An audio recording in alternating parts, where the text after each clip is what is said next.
আসসালামু আলাইকুম, welcome back to my channel. আমি সুইটি রান্নাঘরে আবারও চলে আসলাম আপনাদের মাঝে, আপনাদের ভালোবাসা পেয়ে। আজকে দেখতে দেখতে 14টা রোজা চলে গেল। নেকির দিন বেশি দিন থাকে না। আপনারা সবাই কেমন আছেন? আমি ভালো আছি আলহামদুলিল্লাহ।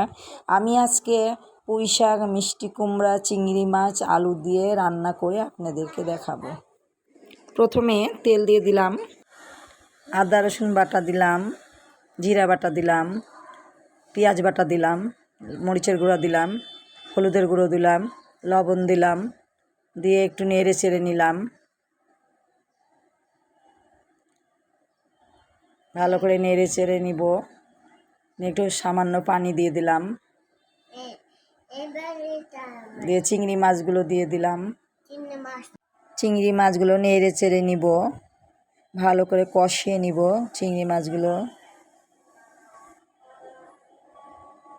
এবার আমি সবজিগুলো ঢেলে নিব, দিয়ে আমি নেড়ে চেড়ে নিব, নেড়ে চেড়ে কষিয়ে নিব ভালো করে।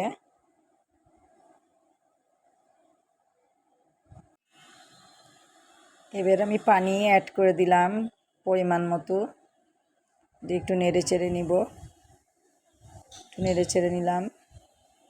এবার ঢাকনা দিয়ে ঢেকে দিলাম। ঢাকনাটা খুলে নিব, দিয়ে আমি নেড়ে চেড়ে নিব, ভালো করে নেড়ে চেড়ে কষিয়ে নিব। কষানো হয়ে গেছে আমার তরকারিটা, আমি পানি অ্যাড করে দিলাম। এবার আবার একটু নেড়ে চেড়ে নিলাম।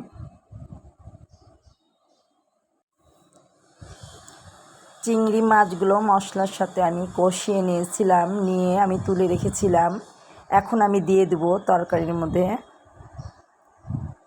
দিয়ে আমি ভালো করে নেড়ে চেড়ে নিব।